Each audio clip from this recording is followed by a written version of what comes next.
Hi, welcome back to my channel Husky Mama Life. I am 34 weeks and 1 day today, and I'm doing my 34-week update. So I want to talk a little bit about PGP today, so that's pelvic grinding or pelvic girdle pain.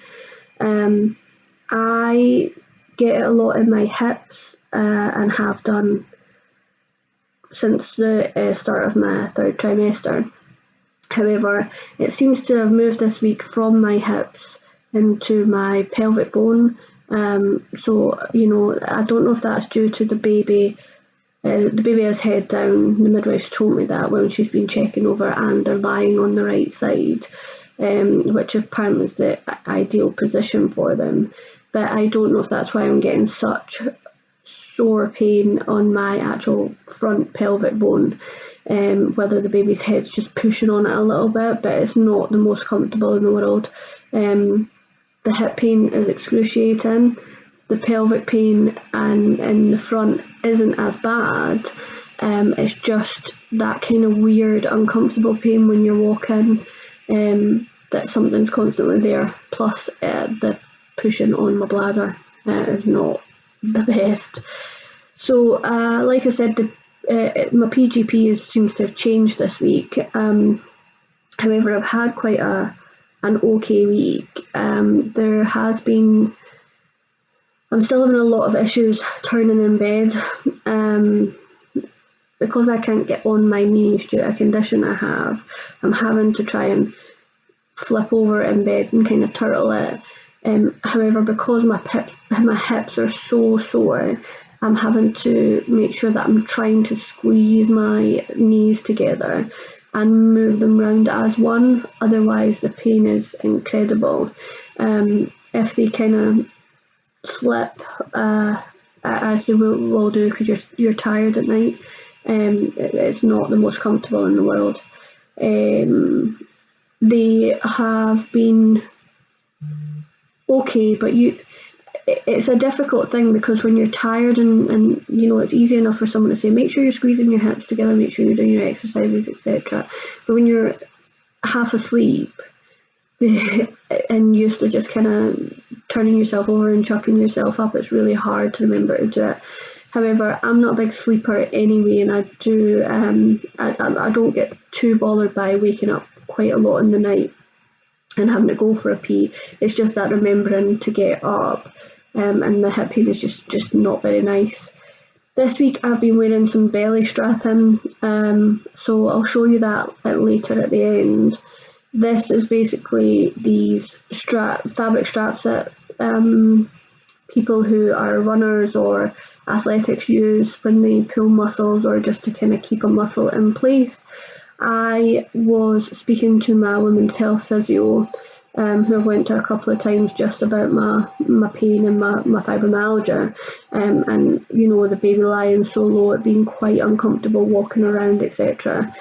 She had advised me that these belly bands weren't advised for me, due to the fact that I've had previous miscarriages in the past, and it doesn't matter how far you're along, if you've had any kind of fertility issues in the past, they don't really advise to wear them.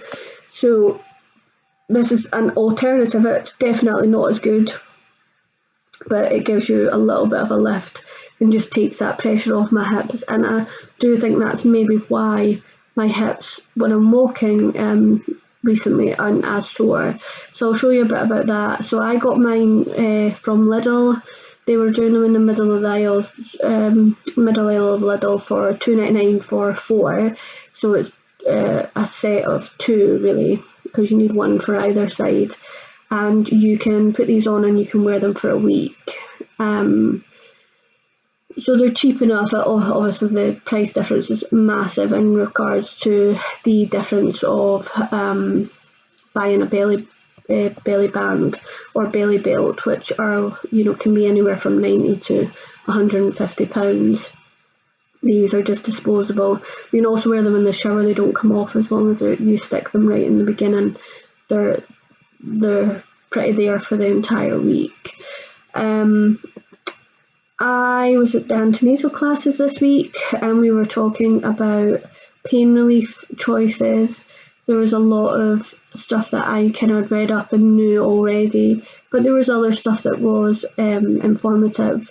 A lot of the stuff about C-section, mainly it was really informative because I was being silly and avoiding looking at it because I just am quite terrified of that being the outcome of my birth.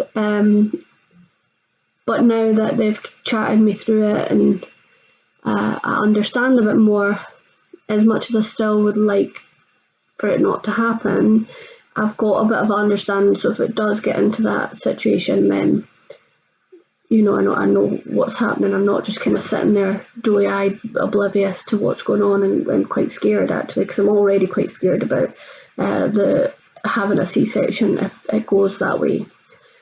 So just so you know a little bit about what I am looking to do for my birth. So I'm hoping to have a vaginal birth, and a completely natural vaginal birth with no pain relief if I can avoid it. I do want a water birth, which gives you pain relief of its own. Like they say, it's like the natural pain relief, takes a lot of pressure off your body, etc. I have only chosen to go this way, one, because it's my first baby, and two, because I am not very good on pain relief. So I've had quite a few big surgeries in my past, and I've had a lot of pain relief for that, and it just knocks me for six, and I'm not great for days and days, and I find myself in hospital for a long time. So I'm going to try and do it without anything at all. I know that's a pipe dream. It's most likely that I will have to use something, and I do know that gas and air just doesn't give you any side effects apart from nausea.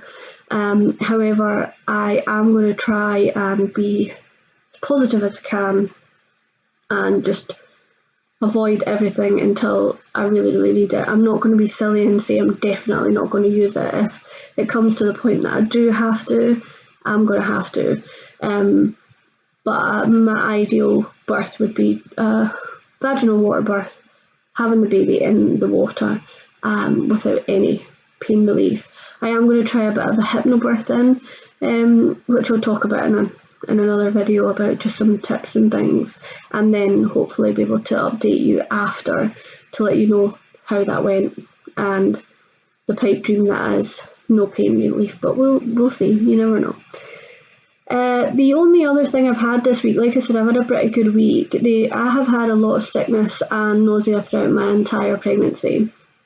A lot of people said, oh, it'll go away after your second trimester. Mine just didn't.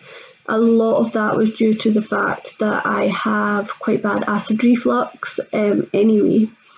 So when I've been getting more of it with pregnancy, it's just been making me feel kind of miserable.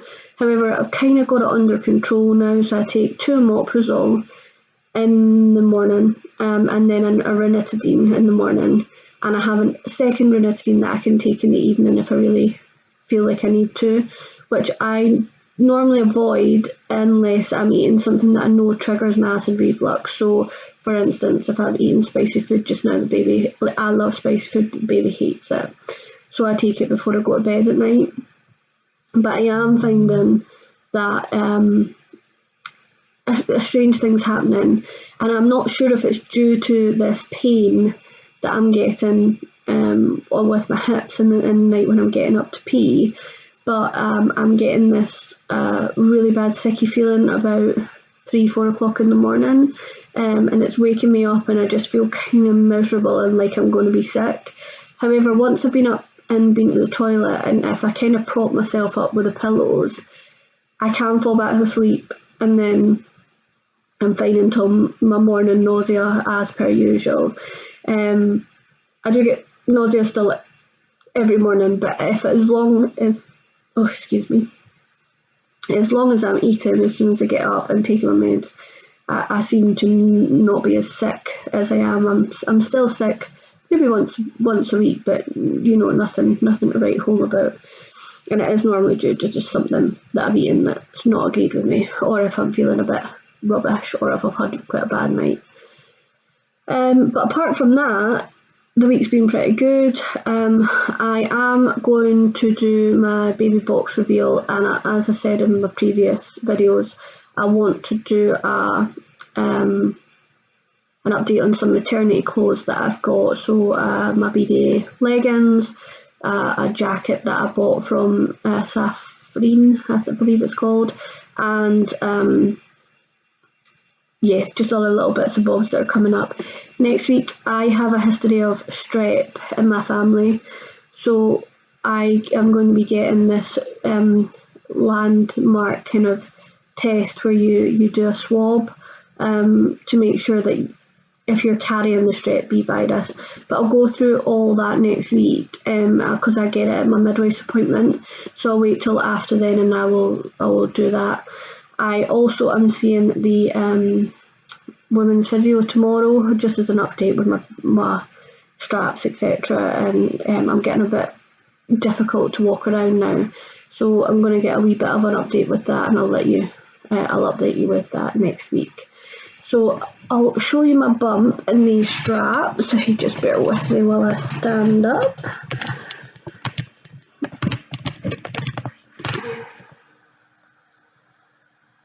So these are these BDA leggings that I'll do a little review on.